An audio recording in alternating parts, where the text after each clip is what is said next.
श्री शिवाय नमस्तुभ्यम दोस्तों, हर हर महादेव। कैसे हैं आप सब? आप सभी पर मेरे भोलेनाथ की कृपा हमेशा बनी रहे। तो मैं आज आपके लिए खास जानकारी लेकर आई हूँ, जो गुरुजी ने शिव महापुराण की कथा में, पहले की कथाओं में बहुत बार बताया है कि जो माताएं बहनें सुहाग की सामग्री दान में देती है, जब वो उद्यापन करती है या कभी भी दान में देती है सुहाग की सामग्री, तो उनको कैसे वो दान करना चाहिए और मांग भरते समय कौन सी विशेष बात का, दो बातों का आपको ध्यान रखना है। तो वीडियो को पूरा देखें, अंत तक देखें। बहुत खास जानकारी बहनों के लिए, माताओं के लिए मैं लेकर आई हूँ। आज का वीडियो सिर्फ मेरी बहनों के लिए है और माताओं के लिए है, क्योंकि शिव महापुराण की कथा कहती है, गुरुजी ने ये बताया है, पंडित प्रदीप जी मिश्रा ने। तो गुरुजी ने कहा कि प्रयास किया करो, अगर आप सुहाग की सामग्री देती हो, चुनड़ी देती हो, काजल देते हैं, लिपस्टिक देते हैं, मांग देते हैं, बिंदी देते हैं, चूड़ियाँ देते हैं, कांच देते हैं और छोटी मोटी और भी जो सुहाग का पिटारा होता है उसके अंदर हम लोग भरी देते हैं। आप ध्यान से देख लीजिए, मैंने वीडियो में बहुत अच्छे से बांस की टोकरी को सजा कर दिखाया है। तो गुरुजी ने कहा कि आपकी बेटी की भी शादी हो, बेटे की भी शादी हो, तो बहू को भी बांस की टोकरी में ही सुहाग की सामग्री देनी है, और बेटी की शादी में भी आपको बांस की टोकरी में ही ये सुहाग पिटारा सब डेकोरेशन कर कर तैयार करके देना है। और जब व्रत करो, उद्यापन करो, आप दान करो सुहाग की सामग्री, तो बांस की टोकरी में ही दान देना जरूरी है। प्लास्टिक की डलिया में आपको सुहाग पिटारा नहीं डालकर देना है, बांस की टोकरी में ही सुहाग पिटारा डालकर देना है। तो दो चीज़ें आपको अपने जीवन में उतार के रखना है कि दो जगह पर आपको बांस का प्रयोग आपको अवश्य करना है। वो दो जगह कौन सी है? जब आपकी बेटी की शादी हो और पहली बार विदाई होकर वो अपने ससुराल जा रही है, तो गुरुजी ने कहा कि जो आप मैदे की पपड़ी बनाते हो, शक्कर देते हो और बड़ियाँ भी देते हैं हमारे यहाँ, तो ये आप बांस की टोकरी में डालकर दें, प्लास्टिक की टोकरी में नहीं। और दूसरा, सुहाग की सामग्री, सौभाग्य की वस्तु, सौभाग्यशाली स्त्री को अगर आप ये जो सुहाग पिटारे की सामग्री आप दे रहे हो, तो आप बांस की टोकरी में ही दें। हरतालिका तीज का व्रत का उद्यापन आप करते हो, सोमवार का उद्यापन करते हो, चौथ का व्रत का उद्यापन करते हो, कोई भी व्रत का उद्यापन करें, तो आप सुहाग पिटारा आप बांस की टोकरी में ही डालकर आपको देना है। तो इसका कारण भी गुरुजी ने बताया है कि बाम्बू ऐसा होता है, बांस को कितना भी काट लो वो फिर से बढ़ना प्रारंभ हो जाता है, फिर काटो फिर बढ़ेगा, अपने आप बढ़ता रहता है, कितना भी काट लो वो बढ़ता ही रहेगा। तो बांस की बास्केट में जब हम ये सुहाग की सामग्री देंगे, तो ये अखंड सौभाग्य का काम करेगी। चाहे थोड़ा ही आप दें, पर बांस की बास्केट में ही आप सुहाग पिटारा डाल कर दें। तो आप ध्यान में रखें, जब भी कोई भी व्रत का उद्यापन करें या कोई भी चीज़ का आपके घर में उद्यापन हो, आपको अगर सुहाग का सामान देना है, सुहाग पिटारा देना है, तो बांस की ही टोकरी में या बांस की बास्केट में डालकर अवश्य दें। ये शिव महापुराण की कथा में पंडित प्रदीप जी मिश्रा गुरुजी ने बताया है, तो आप ध्यान रखें। आता है मिट्टी का पात्र और एक वंशकार बनाता है बांस का सामग्री। तो ये दोनों वंश को बढ़ाने का काम करती है। पहले सुहागन जो स्त्री, नारी, सौभाग्यवती नारी जो होती थी, कोई भी उद्यापन करती सुहाग की सामग्री दान में देती थी, तो उसको सुहाग पिटारा बोला जाता था। आज भी कहते हैं, सुहाग पिटारा ही बोलते हैं। तो शिव महापुराण की कथा में गुरुजी पंडित प्रदीप जी मिश्रा ने बताया कि उसमें ये नहीं लिखा था कि आपको डलिया में सामग्री देनी है सुहाग की, प्लास्टिक वाली बास्केट में आजकल सुहाग की सामग्री उसी के अंदर देते हैं, और कई बार तो प्लास्टिक के बॉक्स में भी सुहाग की सामग्री दे देते हैं। तो गुरुजी का कहने का मतलब ये है कि उसके अंदर ये नहीं लिखा कि आप प्लास्टिक के बॉक्स में या प्लास्टिक की बास्केट में सुहाग की सामग्री आप दान में दें।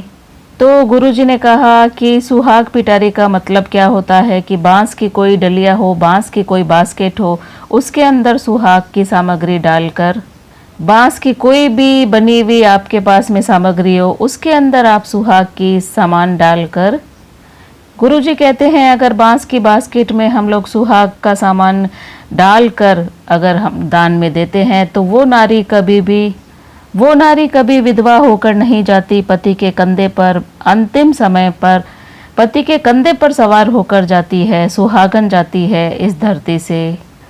अखंड सुहाग को बांस बढ़ाता है, इसीलिए लड़का लड़की की शादी जब मंडप में होती है तो वहाँ पर आपने देखा होगा कहीं कहीं पर कि लोहे के जो डब्बा होते हैं उसके अंदर मिट्टी भरकर और बांस बाम्बू जिसको बोलते हैं वो इसके अंदर लगाकर।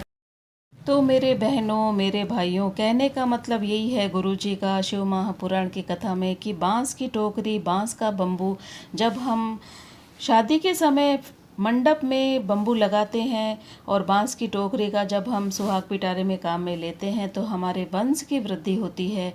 ये छोटी सी बात है पर बहुत बड़ी बात है कहने पर, पर ध्यान नहीं देते हैं आजकल सब जगह, क्योंकि प्लास्टिक की ही बास्केट में सुहाग पिटारा दे देते हैं या पर्स में दे देते हैं। नहीं, ऐसा नहीं करते। पहले के लोग बहुत ध्यान देते थे इन छोटी छोटी बातों पर, तभी उनके कोई समस्या नहीं होती थी।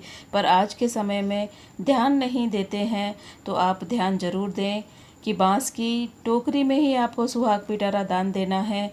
और जब मंडप में फेरे की समय आप बम्बू बांस का ही काम में लें ताकि वंश वृद्धि आपके ज़रूर से हो। वो शादी का मंडप होता है वो तैयार होता है। तो आपको शायद नहीं पता होगा, मुझे भी नहीं पता था कि शिव महापुराण की कथा कहती है जहाँ पर जब मंडप तैयार होता है शादी का तो बांस क्यों लगाते हैं, तो ये इसलिए लगाते हैं कि वंश की वृद्धि करता है और हमारे सौभाग्य को भी यही अमर करता है। तो बांस का होना विवाह के समय भी ज़रूरी है और बांस की टोकरी का दान भी ज़रूरी है। सुहाग पिटारे को जो सुहाग पिटारा हम लोग बोलते हैं, तो हमें उसका फल भी बहुत अधिक मिलता है अगर हम बांस की टोकरी में सुहाग का सामग्री डालकर दान देते हैं। गुरुजी कहते हैं कि पुराणों में क्यों लिख दिया। शिव महापुराण की कथा में गुरुजी बताते हैं कि बांस की डलिया में अनाज रखकर, सुहाग की सामग्री रखकर। तो शिव महापुराण की कथा में गुरुजी ने कहा कि ब्राह्मण को भोजन भी आप अगर उद्यापन के समय में करा रहे हो तो बांस की डलिया में ही आप अन्न भी दान उसी के अंदर करें। तो प्लास्टिक की बास्केट का, प्लास्टिक के डिब्बे का नहीं लिखा है हमारे पुराणों में। हमारे पुराणों में बांस का बना हुआ टोकरी हो, छबड़ी हो, आते हैं ये मार्केट में, आप ध्यान दें तो उसी के अंदर आप सुहाग की सामग्री डालकर दान दीजिए, क्योंकि बांस शुभ कार्य का सूचक होता है। तो पंडित प्रदीप जी मिश्रा गुरुजी शिव महापुराण की कथा में बताते हैं कि उद्यापन करने वाली नारी अगर बांस की बास्केट में डालकर सुहाग का सामान देती है तो आपने ध्यान से देखा होगा कि बांस की जो टोकरी होती है वो एक दूसरे के अंदर गुथी होती है, आप ध्यान से देखना। और बांस के छोटे छोटे से तिनके से निकले हुए होते हैं, हाथ में लेते हैं तो थोड़ा चुभ भी जाता है। तो गुरुजी कहते हैं जो दूसरी बाधाएं आती है बीच में, तो वो बांस की टोकरी जब हाथ में लेते हैं, चुभते हैं हम, तो वो हमें अखंड सौभाग्य प्राप्त कराती है बांस की टोकरी। महापुराण की कथा में गुरुजी ने एक और बहुत ही खास बात बताई है जो मैं आपको बताती हूँ, आपके साथ में शेयर कर रही हूँ सभी बहनों के साथ में। ये बहनों के लिए बहुत ही खास बात है कि आप जब भी अपने मांग में सिंदूर भरें तो कुछ बातों का आप ध्यान रखें, उसके बाद ही मांग में सिंदूर भरें। तो शिव महापुराण की कथा कहती है कि जब नारी मांग में सिंदूर भरे दर्पण के सामने, कांच के सामने, तो सिर्फ आप ही हो, दूसरा उस कमरे में, रूम में कोई ना हो, सिर्फ आप अकेले हो जब आप मांग भर रहे हो, कोई आपको देखे नहीं। और जब नारी मंगलसूत्र अपने गले में पहनती है या 16 श्रृंगार करती है तो उस समय उसको कोई ना देखे, सिर्फ अकेली हो और दर्पण के सामने हो, कोई दूसरा ना हो उस समय। गुरुजी ने कहा कि नारी का श्रृंगार 2 जगह पर ही भले देखा जा सकता है। एक तो जब मंडप में मांग भरते हैं और मंगलसूत्र पहनाते हैं उस समय सब देखते हैं, और एक जब इस दुनिया से जाती है मृत्यु के समय सब होते हैं तो वो सब देखते हैं, तो 2 जगह ही सब देखते हैं, बाकी हमेशा कोई ना देखे। जब वो मांग भरे, जब गले में अपने मंगलसूत्र पहने, जब 16 श्रृंगार करे, तब अकेली हो नारी। शादी के समय बाराती सब बैठे रहते हैं, परिवार वाले सब बैठे रहते हैं, तब मांग भरते हैं और मंगलसूत्र भी सभी के सामने पहनाया जाता है। सभी लोग बैठे रहते हैं और पाँव में बिछिया पहनाई जाती है। और जब इस संसार से जाती है अखंड सौभाग्य लेकर, तब सभी के सामने पति मांग में सिंदूर भरता है और अंतिम विदाई देता है। तो कहने का मतलब यही है कि 2 समय में ही सबके सामने मांग और 16 श्रृंगार होते हैं, बाकी समय में नहीं। तो आप ध्यान रखें, जब आप मांग भरें, 16 श्रृंगार करें तो सबके सामने ना करें, अकेले में ही आप अपना मांग भरना और मंगलसूत्र पहनना और छोटी मोटी जो भी आप मेकअप करते हो तो अकेले में ही करना है। मेरी बहनों को, मेरी माताओं को एक बात का और विशेष ध्यान रखना है कि आप जब सिंदूर भरते हैं तो सिंदूर कौन से डिब्बे के अंदर रखते हैं। तो शिव महापुराण की कथा में पंडित प्रदीप जी मिश्रा गुरु जी ने ये भी बताया है कि शिव महापुराण क्या कहती है, जो सिंदूर होता है वो कौन से डिब्बे के अंदर रखना चाहिए। तो आप जब भी सिंदूर किसी डिब्बी में रखते हैं तो ये विशेष ध्यान रखें कि सिंदूर रखने वाली डिब्बी आपकी लकड़ी की होनी चाहिए। आपने देखा होगा आपकी दादी नानी के यहाँ पहले की जो औरतें होती थी वो लकड़ी के डिब्बी में सिंदूर रखती थी। मैंने भी देखा है और मेरे पास है भी, लकड़ी की डिब्बी के अंदर ही सिंदूर मैं रखती हूँ, जो मैं आपको वीडियो के माध्यम से दिखा रही हूँ। आजकल बहुत मिल जाती है मार्केट में, वापस बहुत फैशन हो गई है लकड़ी की डिब्बी की। तो लकड़ी की डिब्बी में सिंदूर क्यों रखा जाता है? तो जिस समय मंडप में मांग भरी जाती है तब ब्राह्मण देवता बताते भी हैं कि लकड़ी के डिब्बी में सिंदूर क्यों रखा जाता है। तो लकड़ी के डिब्बी के अंदर गुरुजी ने बताया कि इसके अंदर 5 देवता रहते हैं। शिव पंचायत इस डिब्बी के अंदर रहती है।